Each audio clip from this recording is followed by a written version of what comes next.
Thank you, Jing Jing, and I'd like to welcome everybody, and I see a lot of familiar faces that have been with us in the past few weeks and everything. So for this session, we're going to be imagining that your garden is perhaps in the month of June, and that you already have things growing. So, and I'm having trouble. What I would like everyone to do, if possible, if you could go to the bottom of your screen and click on the chat box and tell me where your garden is located. If you don't have a garden yet, where you would like your garden to be located or where it will be located. The reason I would like this is so that I can kind of tailor this presentation for where your garden might be. And, you know, you can put if it's in New York State, if it's in Pennsylvania, it doesn't need to be your street address, but I'm wondering if you could possibly, whoops, and I just lost it again. Just a minute. Give me a second here. Hold on a minute.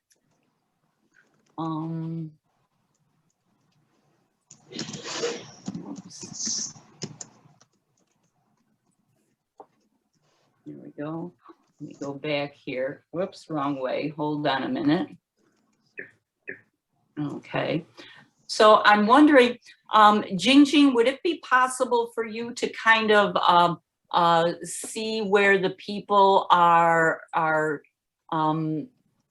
telling that their gardens are from? And in a few minutes, I will be asking you. Is that possible, Jing Jing? Yes, sure. Okay. Oops. This is,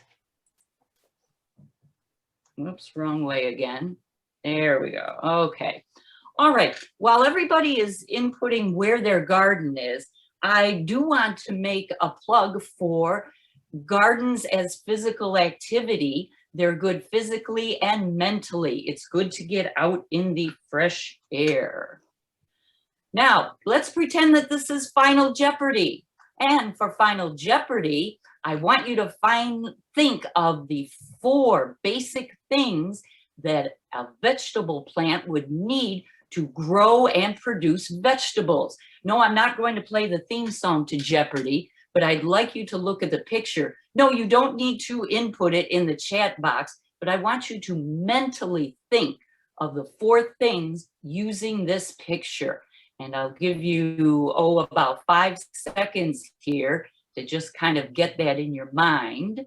And 4 and a few more. Again, imagining that the Jeopardy theme is playing. Okay. If you said sunlight, yes, that is definitely one of the things. If you said water or rain or precipitation, that is definitely a second thing. If you mentioned good air or temperature, proper temperature, that is a third thing. And if you mentioned nutrients that will feed your plant, that is the 4th thing. So if you got all 4, yes, you are the winner of Final Jeopardy. So that is very, very good. I'm going to start with temperature. And yes, air temperature is important. If any of you have put cucumbers or tomatoes in your garden right now, I think you're going to find that they're not going to be too happy. It looks like we are going to be having a cold spell here in this area. And Jing Jing, can you tell me right now approximately where most of the people say that their garden is located? Sure, yeah. So most of our participants are from Steuben, Schuyler, and Chemung County. They are from their gardens are located in like Horseheads, Big Flats, Elementary, Almara, sorry, not Elementary, Almara, Corning, and Sugar Hill in Schuyler. Yep. And yes, I know where that is. Yep. And okay. Yeah, New York State. Okay, thank you. So it looks like we're going to have kind of a cold spell coming up. Temperatures may even get in the 20s, especially for the person in Sugar Hill. And not only is air temperature important, but soil temperature. There are certain vegetables that are called cool season crops. That means they could thrive when the soil temperature and air temperature is on the cool side. Now, let's say that Wednesday evening, the temperature gets down to be 25 degrees in your area. Definitely the radishes will not be affected. Spinach is tough. Onions, oh heavens, onions, I've had onions sometimes winter over. Lettuces and the greens, their leaves might get kind of frostbitten, but cool season vegetables, they don't mind if it gets a little cool. In the low 20 and teens temperature wise, yes, they would not be too happy. There's also warm season crops. These are vegetables that require certain soil temperatures and air temperatures. If you were to plant beans last week when it was warm, well, we got all of the rain in this area and now the temperatures are cold. There's a chance that your bean seed may rot in the ground, also with corn. If you put cucumbers in last week, cucumber plants that is, I would say if the temperature gets below 32, they are not going to survive. In your workbook, and I hope that Jingjing also puts the website for the workbook, the Seed to Supper workbook, in the chat box again, which she has done every other week. On page 30, it lists minimum soil temperatures or soil temperature ranges for many of the popular vegetables. And I will be periodically mentioning how beneficial this Seed to Supper workbook is. So please, please make sure you make note and take a look and read through it. Okay, so we've gone over temperature.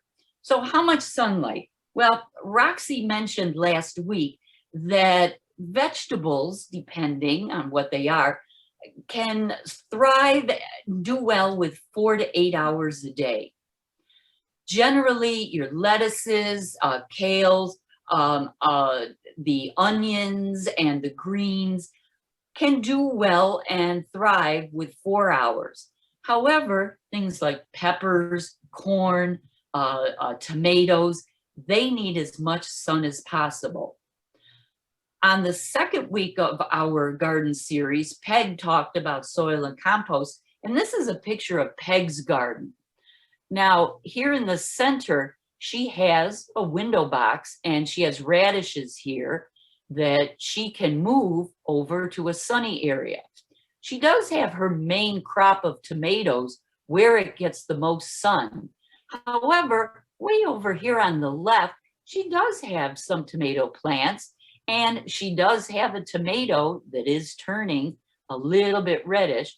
So even if you have a heavily shaded area, please don't let that stop you from trying to grow something. However, if you're limited to your sunlight in your yard, you might want to think about growing vegetables in containers. And the Seed to Supper book has a section on container gardening. Peg also has herbs, some herbs here and parsley over here and dill down at the bottom. Herbs seem to do well in lower sunlight levels. Okay, we'll go on to the third item, water. Definitely that is an essential item for your growing garden and for maintaining your vegetable garden. And there's a couple things that plants need water for. One of them is to carry out photosynthesis. Yes, they do need sunlight. They need those photons of light energy for the process of photosynthesis, but they also need water. It's the sunlight and the water. Why is photosynthesis important? Well, that's the process that the plant uses to grow. And if the plant isn't growing, it can't grow the vegetables for you, whether it be the roots, the leaves, the seed pods or the fruit. So water is important for that. Water is also needed to keep the stems and leaves upright and open so that they can catch as many rays of sunlight as possible. Plant cells have cell walls. If there's not enough water in the plant itself, those cell walls do not have the ability to hold the plant upright and also the leaves upright. And the third thing, plants need water to stay healthy. A plant that is dehydrated is stressed. A stressed plant will not be able to resist pests and diseases as well. Okay, let's go to another part of watering. If you're not sure if your in-ground garden or raised bed garden needs water, don't just go by the surface. Kind of dig down a little bit. See if the soil is moist. As the illustration shows, it should kind of feel like a wrung out sponge. It should not be soggy. Peg mentioned that if your vegetable garden is too wet, that is actually harmful for the roots. She mentioned in our second week of this class series that roots actually need air spaces. If the soil is clogged with water, the roots are not able to get the air from the soil that they need. Now the question is, well, how often? And that answer is going to be flexible. Obviously, most of your gardens are here in this New York, Pennsylvania area. We've been having nice amount of rain, perhaps too much rain. If during the growing season, June, July, and August, we have rain on a regular basis, and if you go down and check the soil, you may not need to add extra water. Also, your soil is dependent on how much water and how often. Most of our soils in this area are heavy, heavy clay. They will retain water. However, if you have your vegetables in a container garden, they will lose water much quicker than in-ground or raised bed gardens. If you have tomatoes in a container, or if you have peppers or lettuce in a container on your deck or on your sidewalk or driveway, you may need to water them twice during the very, very warm months of July and August. Container plants use a lot of water because the root mass is stuck in that pot and can't spread out in the soil. Now, how often to water depends on your plants. The plants in the picture on the left, those are seedlings, and they're either spinach or carrot. For those seedlings, the roots are very, very close to the surface. Roxy mentioned last week that if your roots dry out, your plant probably will not survive. With seedlings such as this, they will need frequent, gentle watering. If you take your hose and blast the sprayer of the hose on these plants, chances are it will dislodge them from the soil because, again, as I mentioned, their roots are very shallow. Their roots haven't bound the plant deep into the soil yet. So be very gentle and check your seedlings frequently. The plants on the right are tomato plants. Tomato plant roots go very, very deep. They may not need watering as much as seedlings. The water they get is much, much deeper in the soil. However, when you water them, you may want the water to go super, super deep, deep, deep, not just a quick 2 seconds on each plant. Okay, watering is a section that is covered very, very deeply in your Seed to Supper book. And I just want to touch on the 3 methods that they mention in the book. The first is watering by hand or using a hose. That's where you take a hose or watering can and bring water to the plants, watering them individually. That is time consuming. However, you can give water right to the plants without wasting any or watering any of the weeds that might be popping up. Second method is overhead or oscillating sprinkler. This saves time. You can just turn it on and go and do something. However, a lot of water is wasted. In the walkways here, any weeds that might be growing, they'll be getting lots of nice water. Also, the plants themselves are getting wet.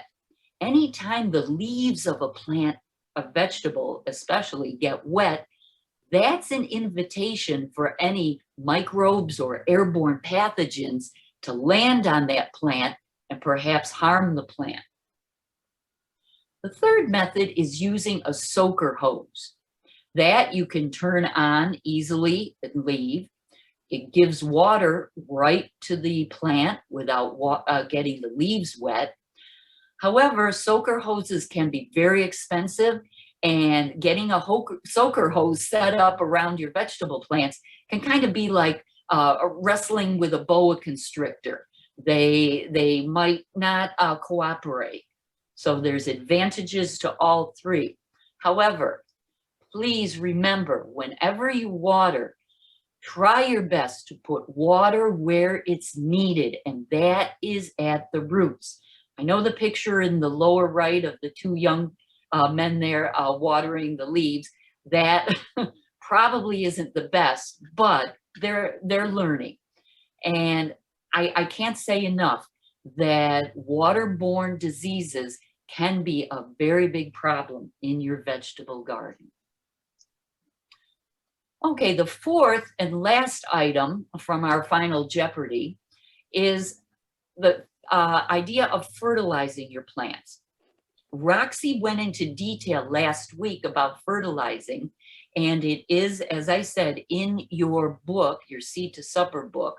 However, your plants may tell you that they kind of need a boost of fertilizer, especially if you have been gardening in the same raised bed or the same garden plot for several years. If you're starting a new garden, you may have adequate fertilizer. And as Roxy mentioned last week, a soil sample and soil test is probably a good idea. But if your plants are just kind of yellowish, and if you notice, oh, they're not really doing too well, and the soil temperature and air temperature has been fine, we've had adequate water, and sunlight has been good, but they just don't seem to be doing anything, that may mean that you need to fertilize. There are different types of fertilizer, and in your book on page 26, there's an excellent chart comparing organic fertilizers with chemical fertilizers. There are different types. If you go into any garden store, you'll see a wide variety of them. And your Seed to Supper book does mention many of them. I do please want to urge you, whatever fertilizer, whenever you use fertilizer, please make sure you read the instructions on the container. If it says, please do not get any fertilizer on the leaves, there is a reason for that. Fertilizer will probably burn the leaves. If it says use 1 tablespoon or 1 scoop per gallon of water, please don't think, oh, I can use 2 scoops and that'll work just as well, even better. Perhaps not. Fertilizer has the ability to burn the roots of a plant. So please make sure that you follow the instructions.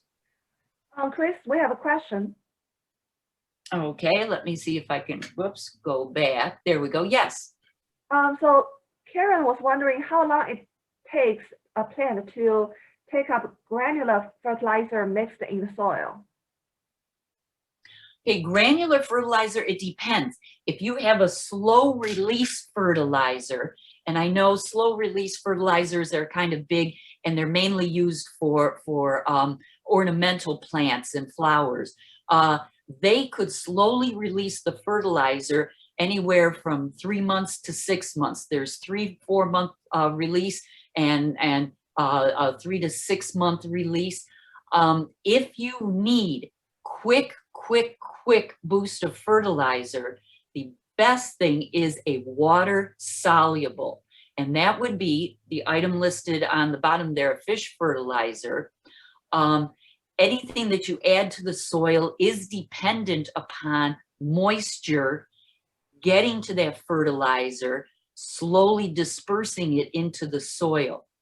Also, on the chart in your book on page 26, it will mention that if you use organic fertilizers, they are slower acting than, say, a chemical fertilizer. Something like a Miracle-Gro water soluble, that will act very, very fast. But chemical fertilizers, think of them as fertilizing your plant only. Organic fertilizers and compost, as Peg mentioned, they fertilize your soil and make your soil healthy. And if I didn't answer the question, please ask it again. But I will kind of move on here. Okay, I want to show this picture. For new gardeners, I want you to be aware that vegetable plants come in many different shades. Up here by Holly the dog, these greens are kind of purplish. That doesn't indicate that there's anything wrong. It doesn't indicate a disease. There are many greens that come in this reddish color. Call it a red lettuce or something like that. Okay, I'm going to go way down toward the bottom here. These greens, these could be chard or beet leaves. They also have a greenish tint. In the middle here is a type of bean, and that has a yellowish tint to the leaves. So please make sure you know your plant, because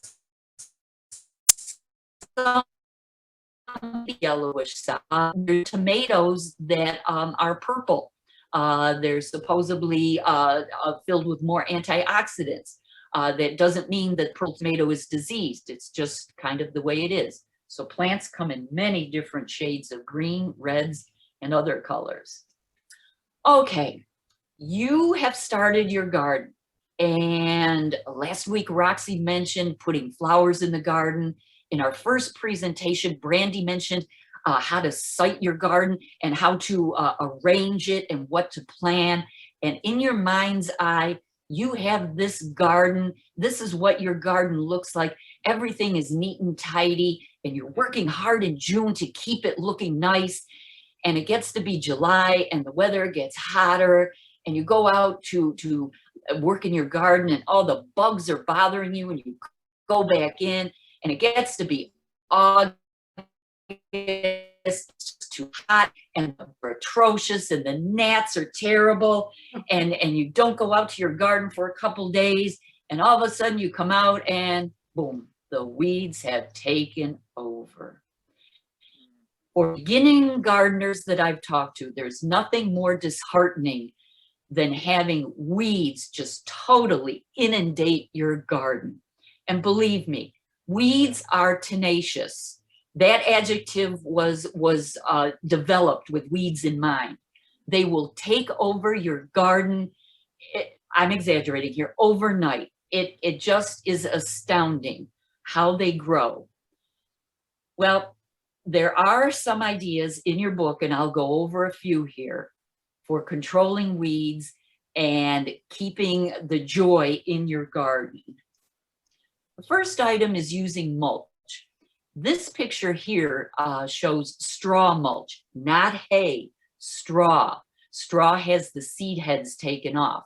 But I will tell you, a year and a half ago, I bought some straw, and it was almost $8 a bale.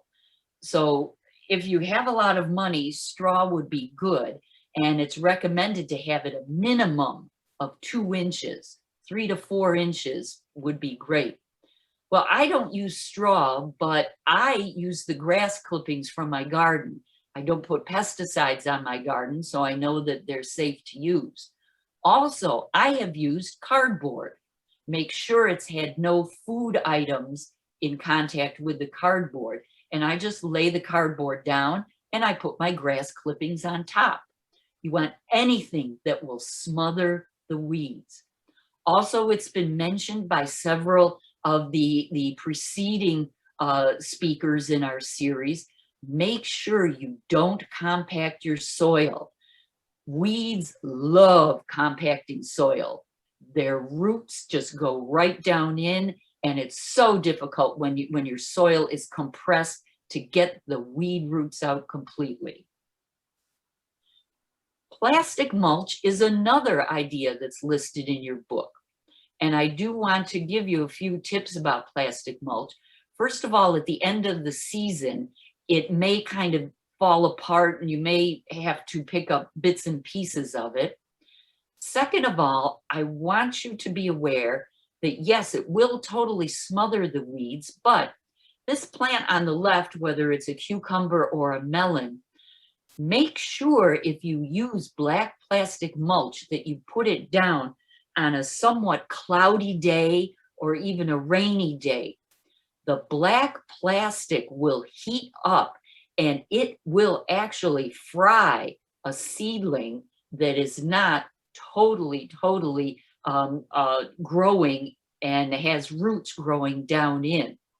On the right-hand side, these pepper plants in the rows, you can see where they put mulch around each of the plants.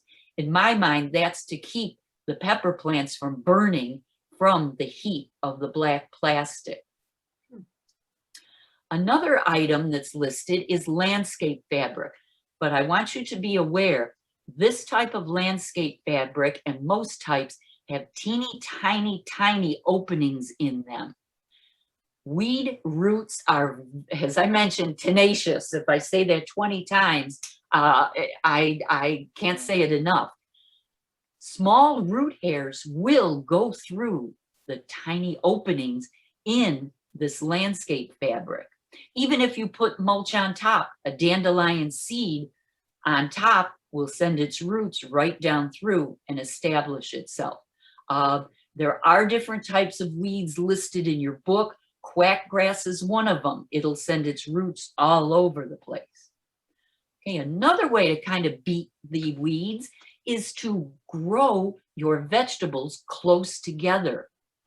You may have heard of a gardening type called square foot gardening. That is using every bit of space and closely planting your vegetables. This will hopefully allow weed seeds not to take root in your garden because the plants are kind of growing and crammed so close together. However, most of us use the tried and true, either hoe or cultivating and loosening the soil. Even though Roxy mentioned last week, be careful not to till down deep. You will not harm your soil and the microbes deep in the soil if you're only cultivating the top few inches. Keeping the top of your garden soil loose allows you to easily pick off any weeds that might be growing. It'll allow you to get the weed root and all. Now, your book, it has an excellent section called Weed Triage. If your garden is totally taken over, it gives you some ideas what to do first. So I'm urging you, please take a look at all of that information. Okay, when you go out to check your garden, make sure you don't just, oh, look at the top, oh, it looks good, everything looks good. I'm encouraging you to actually get down and examine the leaves of your vegetables. Examine where your plant goes into the soil. Take a look underneath your leaves. Look through all of your plants. Really inspect your plants. If you have had a garden in an area for a number of years, you will know that pests and insects, they will have found your garden definitely. When I went to check my daughter-in-law's garden today, the birds had found her pea seeds and they were eating them. So they have found it. And I can't urge you enough, check regularly. I do want to spend a moment on integrated pest management. You will see it in your book, and it's also referred to as IPM. I'm going to give a very, very quick explanation here. Using integrated pest management, what you do is you start with the least harmful way of dealing with any pest or disease. There are incrementally more severe things to use if your least environmentally harmful method doesn't work. It starts with a base of knowledge. Get to know what insects, what pests, what diseases are common in this area of the Northeast. Let's say there were several people whose gardens were in Elmira. I would definitely guess that if you have tomatoes, that squirrels and chipmunks might find your tomatoes. So it's knowing, okay, I know squirrels and chipmunks are going to kind of be attracted to my garden. What can I do to prevent it? After you have the knowledge, prevention, that should be your key. Then thinking, what can I do as far as the culture of my plant? That doesn't mean heritage, that means culture in the sense of horticulture. What can I do to give my plant the healthiest environment? What can I do to keep my garden clean of diseases? Next, if you do have, let's say, okay, my beans last year had Japanese beetles. Yes, I could have put some spray down, but I went out and physically removed the Japanese beetles. You can use physical methods, also mechanical. I'll be showing you a picture of floating row cover. And in our very first session with Brandy, floating row cover was mentioned for cabbage moths, which I'll be talking about in a few minutes. So using that as a possible way to get rid of what you don't want. Then biological. I mentioned the Japanese beetles on my bean plants. A biological means would be something like milky spore. When I grow corn, I also might have corn borer. I use a biological called BT. And that is an organism, a bacillus, that will take care of any corn borers. Lastly, go to the chemical. Think of it as a pyramid where chemical is the very last. And there will be times when you need to go to a chemical, but make sure you have that basis of knowledge. Okay, you are going to see pests, insects, and other things not wanted in your garden. One thing might be aphids. And also in the fall, I've noticed more and more, there are the egg cases for shield bugs or stink bugs. These are found on the underside. To get rid of these, I usually have my garden gloves on and I just scrape them off. Or I might tear off that section of leaf and let's see, I believe it was Roxy that mentioned always carry a bucket or a trug. Well, I always take a bucket out to my garden, and things like this that I don't want, I put in the bucket and I will put in the trash. If you grow zucchini, cucumbers, melons, you are going to see these lovely critters. These are cucumber beetles. This one happens to have dots. I've seen mainly ones with stripes, but they are yellow and black. You will find them inside the flowers of your zucchini or your melons or your summer squash. They can do a lot of damage.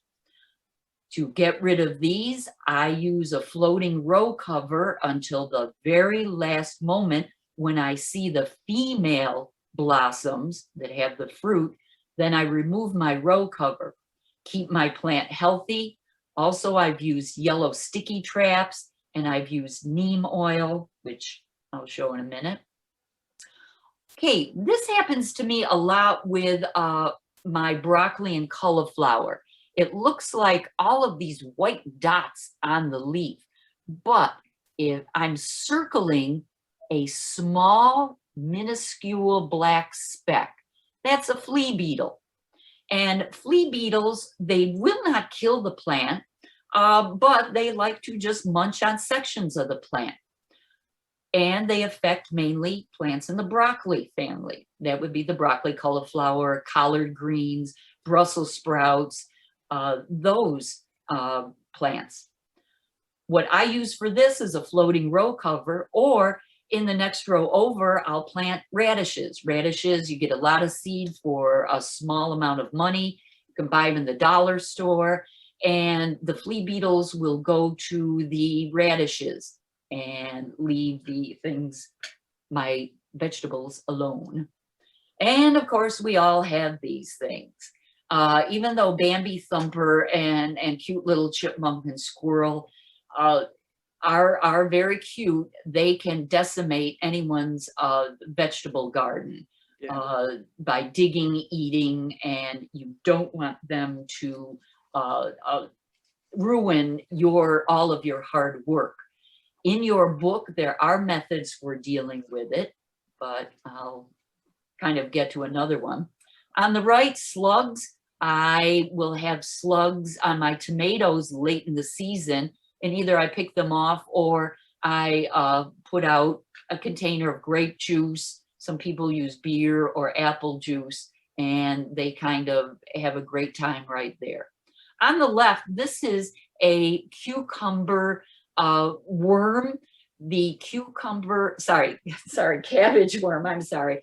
The cabbage moth, as Roxy and also Brandy mentioned in our first week, is a white moth that will flutter around any of your broccoli family crops, and it will lay its eggs, and these green worms will crawl all over. You know you have them if you see on the end here. That's a souvenir that they leave. It might be moist like this, or it might be a green pellet.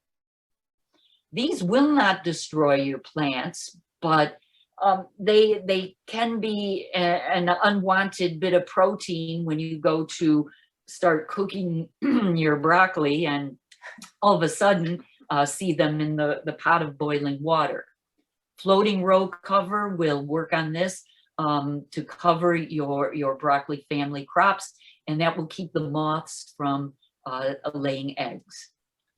Okay, there are diseases. Most of us grow zucchini or summer squash, and powdery mildew is something that is, it will happen depending on how humid, how wet our season is, how warm or how cold.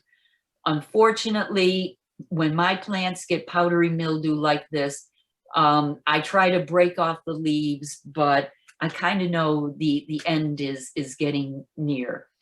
Some years I'll put out my zucchini plants and my squash plants in June, but come July, I'll start a second set of plants so that I know if my first set is overcome with powdery mildew, I'll pull them up and I have transplants ready that hopefully will give me a few more weeks of vegetables. Tomato plants also get a number of diseases. Last week, Roxy mentioned to break off the tops or the bottom 6 inches of tomato leaves. And that's because many of the tomato diseases are soil borne. Water from rain or from your watering will hit the soil, and microbes will jump up onto nearby leaves and cause disease. This particular disease is Septoria.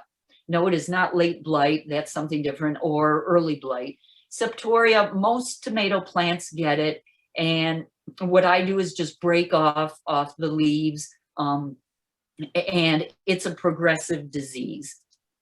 Okay, this is a tomato area, and you can see, even though there's covering down here to protect against any soil-borne diseases, these tomato plants still have something disastrous. Well, it's the end of the season, and this person will get a lot of great tomatoes. However, I want your attention to be drawn to the row of tomatoes behind it. These seem remarkably healthy. Over here on the right, lots of green leaves. Clearly, this is a disease-resistant variety of tomatoes, and part of IPM, Integrated Pest Management, trying to prevent disease, maybe choose a tomato plant that has some disease resistance. Also, I would recommend trying to grow as short a season tomato as you possibly can. If you buy a tomato plant, or if you buy tomato seed, it will say how many days to maturity, meaning from when you put it in the ground based on ideal environmental conditions. So try to get the one, not 90 days or 85 days, but try to get the one that's 60 days, maybe 70 days.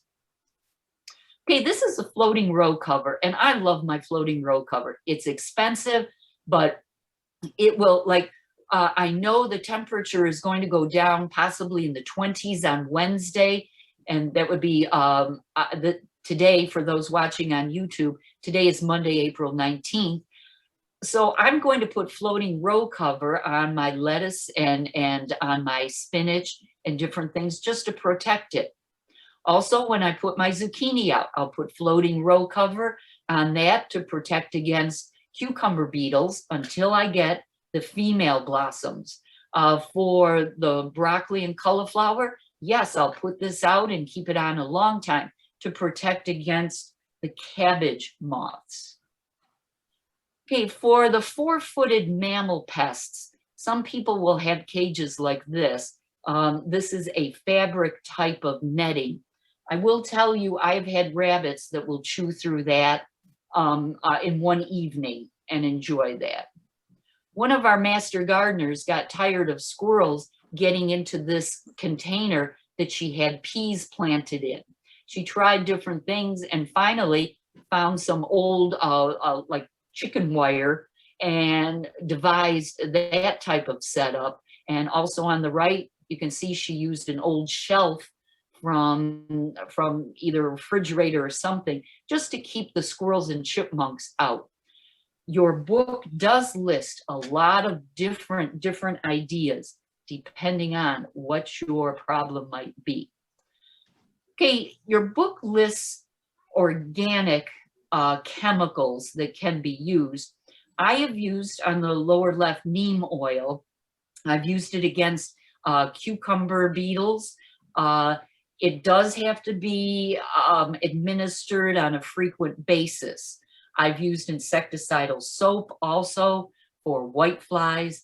The Sluggo I've never used. I usually just put out a small dish of, like I said, grape juice or apple juice, and that tends to take care of them. I do want to mention all three of these products do mention that they are for organic gardening, and this says organic leaf polish. Please don't think that because a chemical is listed as organic that it is completely safe. This still is either a pesticide or an insecticide, so be careful using it around children, pets, even yourself. The book mentions three very important things. Know what your target pest is. If you go into a big box store and say, oh, I've got these green worms crawling all over my cauliflower, what can I do? People working there might not be aware. You're better off going to either a local nursery or contacting Jing. She mentioned last week that we have a Master Gardener hotline, and I'm hoping at the end that Jing will refresh your memory on that. Also, make sure you use the least harmful product that you can, because there are some very, very strong items. If you look on this insecticidal soap, caution, keep out of reach of children. Please, please, yes, be aware anything you use is a powerful chemical. Chris, we have a question. Oh, okay, let me go back, yes. Amy was wondering if neem oil harms honeybees. Okay, supposedly no, because it is listed as being specific to cucumber beetles. Sorry, cucumber beetles. And I've used it, and I've noticed bees in my plants, and the pollinators, I believe, I'm just about 100% sure that it is not harmful to them. But yes, thank you for asking that question. Okay, if you go to buy even an organic insecticidal soap, on the back of the container or the bottle, there will be a small little informational packet. Usually it's encased in plastic, and usually it's glued on the back of the container using Gorilla Glue. I urge you, take that, open it up and read it. Of course, you might need a magnifying glass because the print is so small. Make sure you follow all instructions, please. If I am using any type of pesticide on my garden, it's usually the insecticidal soap or neem oil. I have a special grubby outfit that I put on. I put on boots, I put on gloves, I'll put on my floppy grubby hat, and after I administer whatever it is I need to administer, what I'll do is remove those items of clothing and wash them immediately. So please follow all instructions. Okay, as was mentioned, I'm very glad that our previous question was about pollinators. Not all insects are bad. These are two of the insects that your Seed to Supper book mentions, praying mantis on the right and lady beetles on the left. Using a harmful pesticide could kill these beneficial insects as well as pollinators. So that's another reason. Please follow integrated pest management if you can. Now, your garden, you may want your garden to look perfect with every leaf looking, just like it came out of Good Housekeeping or Better Gardens, Fine Gardens magazine. But I'm urging you to kind of think of tolerating a little bit more disorder and a little bit more messiness on your plants. If you see something eating your plant, like this one is a collard green, take a look at the entire plant. Is the plant thriving? Does it have new leaves? Is it healthy? Is it growing? Is it producing fruit or vegetables for you? If it is doing okay, then leave it alone. Don't think that you have to fix it, because if the plant isn't dying, then it's doing okay. Okay, all good things come to an end.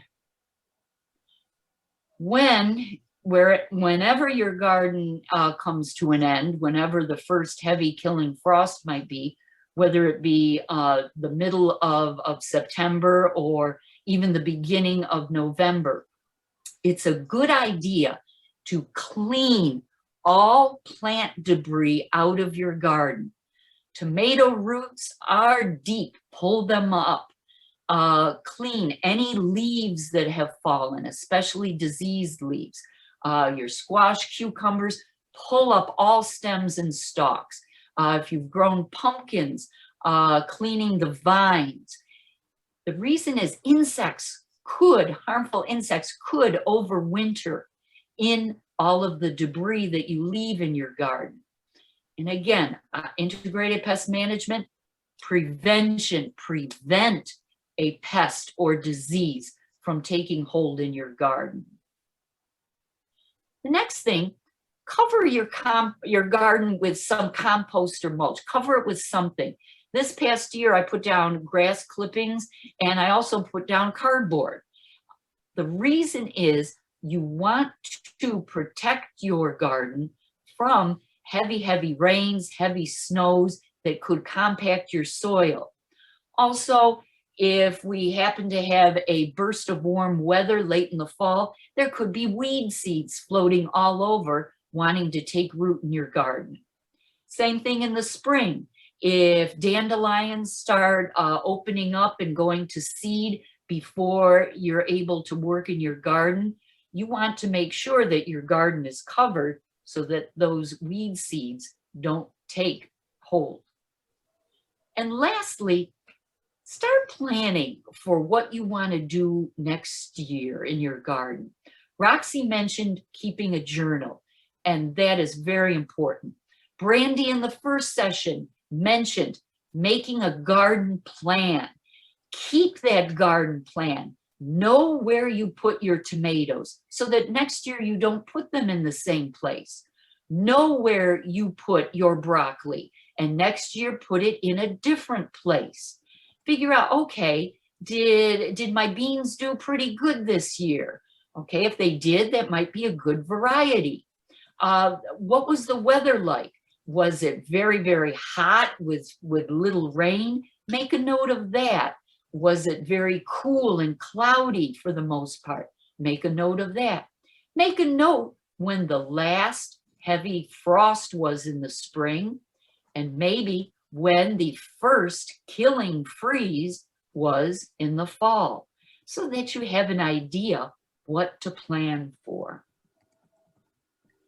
Okay, next week, I will be working with Jingjing on next week's session, and I would really like to get specific with vegetables and some of the diseases.